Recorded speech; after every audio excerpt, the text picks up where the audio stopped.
안녕하세요. 백운사신정 간음서월에 인사드리겠습니다.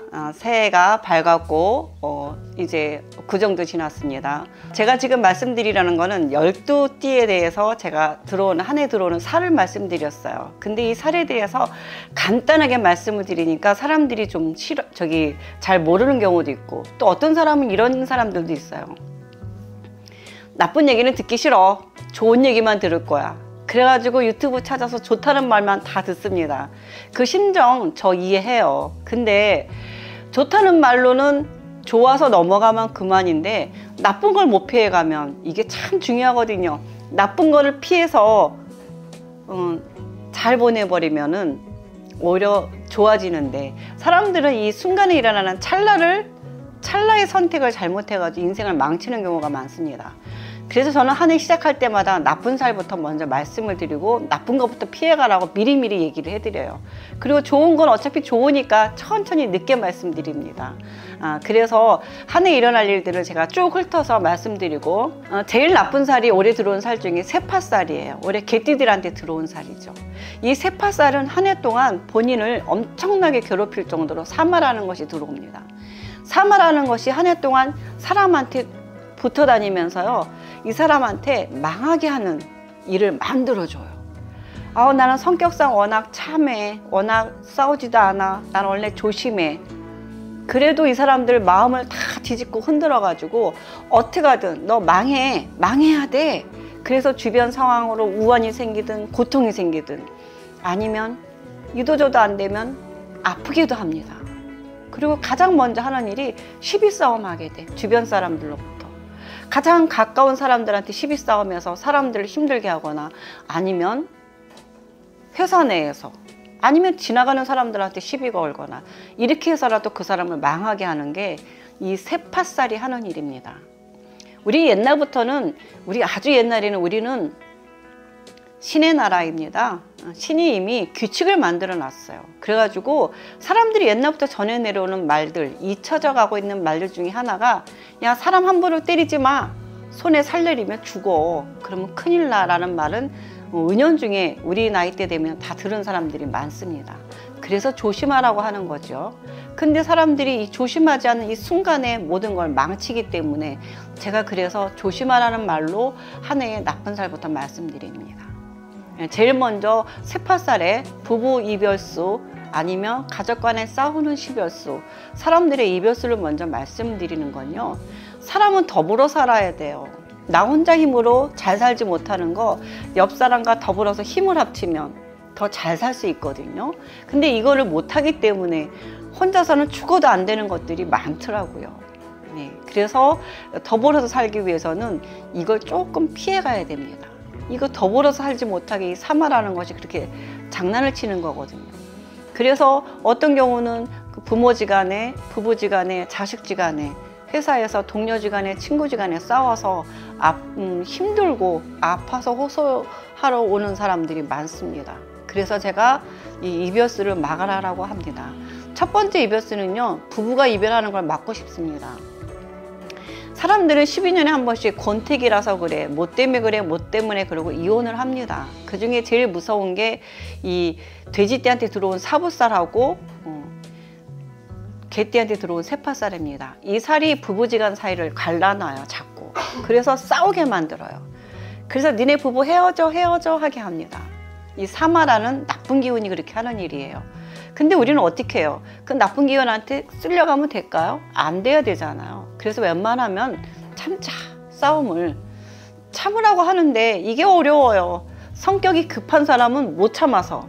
특히 4월생, 6월생, 7월생은 성격이 급합니다. 거기다가 사주에 불인 사람들은 참지 못해요. 바로 질러내가지고. 그래서 이 분란이 커집니다. 이 싸움이 커지는 것도 순간의 찰나예요. 이 찰나 하나에 싸움도 일어나고, 요거 해결하는 것도 말 한마디에 천냥빚이라는 게 괜히 나온 말들이 아닙니다. 일어날 일은 일어나지만 또 해결하는 방법도 제일 중요해요. 부부지간에 오랫동안 싸움이 있었던 사람들도 많아요. 왜 그러냐면 남편이 바람을 펴서, 여자가 바람을 펴서, 혹은 돈을 안 갖다 줘서, 아니면 노름이나 도박을 했고 사기를 쳐서, 그래서 사기를 당해서, 그래서 이런저런 이유로 헤어지고자 합니다. 특히 여자들 같은 경우는요, 제가 이렇게 말씀드립니다. 여자는 생각을 하는 동물이라고 그래요. 여자는 결혼과 동시에 자동 올인입니다. 모든 걸 올인하게 돼 있어요. 근데 결혼할 때는 좋아서 사랑하니까 모든 걸 다 버리고 결혼을 하는데, 살다 보니까 나는 올인인데 남편은 나한테 올인 안 한 것 같아. 그 순간 생각을 하고 계산을 합니다. 그래서 그때부터 이혼을 생각하죠. 모든 여자들이, 결혼한 모든 여자들이 이혼을 한 번쯤은 다 생각합니다. 이혼 생각 안 하는 여자 하나도 없어요. 그런 것처럼 여자들은 이혼을 생각하듯이 결혼하면 남자들은 다 바람을 핍니다. 바람 안 피는 남자 하나도 없어요. 바람이라는 건 진짜 실제로 누군가를 열심히 사랑해서 뭐 바람 피는 것도 있고, 또 가끔 실수로 바람 피는 것도 있고, 마음에 바람 피는 경우도 있습니다. 한 번쯤은 핍니다. 왜 그러냐면 여자는 생각을 하기 때문에 이혼을 생각하는 거고, 남자는 시각적이기 때문에 바람을 핍니다. 남자랑 여자랑은 뇌 구조가 다르고 신체 구조가 달라요. 그걸 이해하지 못하면 평생 해로한다는 건 어려운 일이에요. 그래서 이러한 고비고비마다 이혼을 결심하는데, 저는 이럴 때마다 지혜로워지자라고 합니다. 좀 슬기로워지자. 남자가 바람 폈다고 그걸 평생 가슴에 담고 사는 거는 득이 안 돼요. 세상에 살면서 내가 득되는 거 안 되는 거, 득이 안 되는 건 빨리 버려버리자. 그 사람은 미워하면서 사는 거는 내가 너무너무 어렵고 힘들어. 그래서 어떻게 해야 돼? 용서하자. 용서받으려면 남자들 제발 부탁인데요, 여자들한테 사과하세요. 이 사과를 한다는 거, 미안하다, 사과한다는 거 굉장히 용기 있는 사람들이 하는 일입니다. 보통은 용기가 없으니까 뻔뻔해지는 거야. 말 안 하고 그냥 슬쩍 넘어가기 바라고, 알아서 용서해 주길 바라는 경우는 많아요. 그러니까 남자분들 이혼당하고 싶지 않으면 월급 타면 아내한테 꼭 갖다 주라고 얘기합니다. 여자가 결혼하면 자동 올인이듯이 남자가 결혼하면 여자를 위해서 올인하는 건 월급 갖다 주는 것밖에 없어요. 이 월급을 갖다 줘야 여자가 자녀들을 낳고 키우고 생활하는데 모든 걸 다 씁니다. 이렇게 서로가 서로를 올인했을 때 이 가정이 행복한 건데, 물론 남자들이 여자들 이혼하고자 하는 생각하는 경우도 있어요. 그럴 경우 여자들이 집에서 밥을 안 해주니까 이혼하고자 하는 거죠. 이렇게 하나의 문제점 하나는 기본 틀에서 하나씩 빠져나가기 때문입니다. 그러기 위해서는 서로들 약속을 하라고 그래요. 가정은 한 배를 탄 겁니다. 부부는 한 배를 탔어요. 그럼 배의 선장은 누굴까요? 선장과 부선장이 정해져야 됩니다. 선장이 둘이면 배는 산으로 강해요. 배는 산으로 갑니다. 그렇기 때문에 배가 당연히 침몰하거나 뒤집어지거나 망할 수밖에 없어요. 그래서 처음부터 결혼할 때 이 집안의 선장은 누구야? 그럼 선장이 하는 일과 부선장이 하는 일이 다릅니다. 각자 역할이라는 게 정확히 지켜져야 됩니다. 자기가 자기 역할을 안 했을 때 그때부터 문제는 생깁니다. 그러면 역할을 못할 상황이 생길 수도 있어요. 살다 보면 열심히 역할을 했을 때, 역할을 못했을 때 서로가 이해하고 배려해주고 노력해줍니다. 남편이 평생을 월급을 타서 여자한테 갖다 주면, 남편이 사고가 나서 아프거나 다치거나 쓰러지면 그때는 여자가 모든 생활고를 책임을 지고 또 남편은 간호를 해줍니다. 근데 남편이 그렇지 못했을 경우는 어떻게 되나요? 힘들어지겠죠. 이렇게 모든 일은 내가 내 할도리, 내가 해야 할 지금의 최선을 다하면 괜찮습니다. 그리고서는 싸울 때도 당연한 거예요. 상대방한테 왜 싸우냐면 자기는 자기 한 거를 타당하다고 하고 상대방의 약점만 막 찔러댑니다. 내가 상대방한테 서운하다고 하면 상대방은 나한테 서운한 게 없을까요? 엄청나게 많을 겁니다. 그렇기 때문에 싸움은 커져가는 거죠. 저는 아들이 둘이 있는데요. 이 아들들이 학교 다닐 때 저는 벌어서 일해야 되기 때문에 아이들한테 사실은 따뜻한 밥상을 잘 못 차려줬습니다. 물론 유치원 때는 제가 다 해줬어요. 중고등학교 가면서부터는 제가 못 해줬습니다. 큰아들 같은 경우에는 자기는 상관이 없다 그래서 소풍 갈 때 김밥도 사서 보냈지만은 작은 아들은 자기는 절대로 김밥 많은 소풍 갈 때는 싸달라고 해서 제가 그거는 꼭 지키고 살았습니다.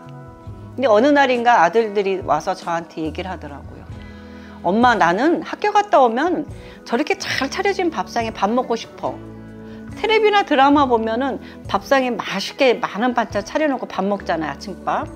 부럽겠죠. 부러우니까 저한테 그런 얘기를 하더라고요. 그래서 제가 뭐라고 그랬을 것 같아요? 저는 그때 이렇게 얘기했습니다.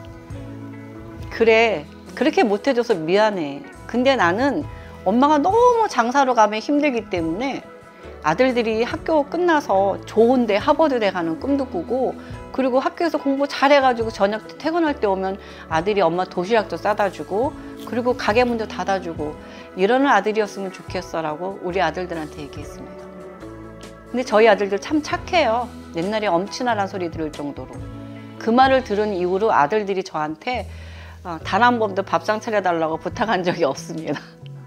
그래서 사실은 객관적으로 따지면 굉장히 미안한 얘기지만 한이 없어요. 서로가 원하는 걸 얘기하다 보면 한이 없습니다. 자기가 해야 할 일들만 최소한 지키고 살자는 얘기죠. 그랬는데 저희 큰아들이 어느 날 진짜 도시락을 유부초밥을 싸서 갖다 준 적이 있어요. 그때 저는 진짜 굉장한 감동을 먹었습니다. 네, 감동 먹고 그리고 그것이 얼마나 행복한지 몰라요. 그렇잖아요. 네. 행복이라는 게 멀리 있지 않아요. 가까운 곳에 이런 소소한 거에 행복이 있습니다. 제가 늘 얘기하듯이 이렇게 행복하게 해서 우리는 사는 겁니다. 그래서 부부지간이나 가족 형제지간에 물론 화나고 속상하고 내 마음에 안 드는 일 많아요. 나도 내 마음에 안 듭니다. 나도 내가 내 마음에 안 드는데 나도 내 행동을 고치기가 너무 어려워요. 그런데 상대방은 어떻게 했어요? 내가 말한다고 상대방이 바뀌어지나요? 절대로 안 바뀌어집니다. 그거를 원하지 말자. 내가 이거를 버리자가 남을 바꾸려고 하는 이 탐진치, 탐욕입니다. 욕심 중에서도 이런 걸 욕심이라고 그래요. 제가 사람들한테 제발 좀 욕심 좀 가지세요 그랬더니 꿈을 좀 크게 가지라고 그랬더니 욕심이 많아서 자기 싫다고 합니다. 그러면서 상대방을 맨날 이렇게 하라 저렇게 이렇게 되길 바라고 저렇게 되길 바라요. 남편한테도 자식한테도 부모한테도. 그것이 바로 탐욕입니다. 욕심입니다. 절대 바꿀 수 없는 거를 내가 바꾸려고 하는 게 욕심인 거예요. 그러니까는 내가 가질 수 없는 거를 남의 거를 탐해서 가지려는 게 이게 탐진치라고 합니다. 불교에서. 근데 우리는 이 욕심이란 말 자체에서도 혼돈을 겪어 꿈인지 소원을 가지라고 얘기하는데 그건 욕심이라고 하고, 정작 버려야 될 거는 안 버리고 상대방을 위해서 헐트하고 지적하고 안 바뀐다고 합니다. 올해 개띠이신 분들, 돼지띠이신 분들 이 싸우는 살 많이 들어와요. 그래서 웬만하면 부부지간에 이 살들이 껴있으면 되게 예민하고 민감합니다. 그래서 옆에 계신 분들이 이 사람들이 싸우고자 하고 화를 내거나 짜증 부리면 옆에서 다독거려 주라고 그래요. 너 올해 세파살 들어서 그래, 사부살 들어서 그래. 그게 뭔데? 몰라? 여기 유튜브 봐봐. 그럼 나와.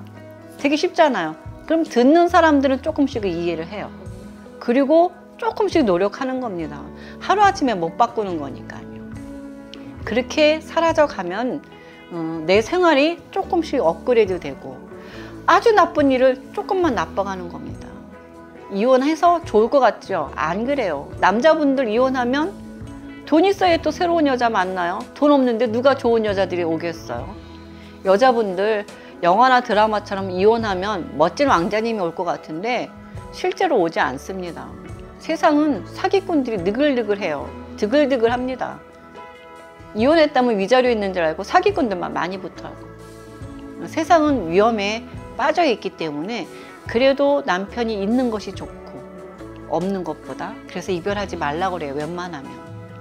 하지만 돈도 안 주고 때리고 폭행한다면 해야지 어떻게 하겠어요. 살기 위해서는. 그거는 본인이 제일 잘하는 문제이기 때문에 이럴 때는 하라고 합니다.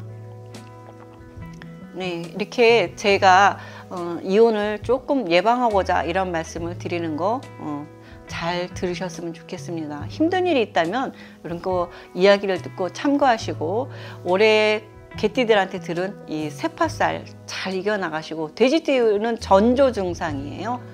돼지들한테도 이런 살이 들어왔기 때문에 우리가 몸이 아플 때도 전조 증상이 있습니다. 있는데 다른 게 바빠서 둔해서 못 알아듣는 것 뿐이지, 못 느끼는 것 뿐이지 전조 증상이 있어요. 그렇기 때문에 이렇게 이별소 싸우는 살 들어오는 전조 증상과 또 아플 수 있는 전조 증상이 있기 때문에 이 세파살하고 사부살들 잘 이겨나가시길 바랍니다. 세파살, 사부살이 뭐야? 모르 계신 분들은 참고해서 보시고요. 제가 이제 새해부터는 새로운 곳에서 또 상담을 하려고 합니다. 광주 시내에 있는 로데오 거리에서 지금 주말마다 상담을 나가려고 하니까 혹시라도 그 근교에 계시거나 서울에서 오시기 쉬운 분들은 그쪽에서 상담 미리 예약해 주시면 받기 쉬울 겁니다. 전화 상담도 받기 때문에 전화로도 상담이 좀 편하고 수월할 겁니다. 하지만 전화보다 더 좋은 건 물론 보는 게 더 좋겠죠. 보면은 제가 관상도 보고 말씀해 드리니까. 그리고 상담할 때 사주와 운세와 신점 그리고 관상도 보면서 다 같이 봐드리니까 참고로 상담 예약하시면 좋고요. 이 어려운 위기 잘 이겨나가고 극복해 나가기 위해서는 제 유튜브 열심히 꾸준히 봐주시면 도움이 될 것 같습니다. 감사합니다. 여기서 이만 마치겠습니다.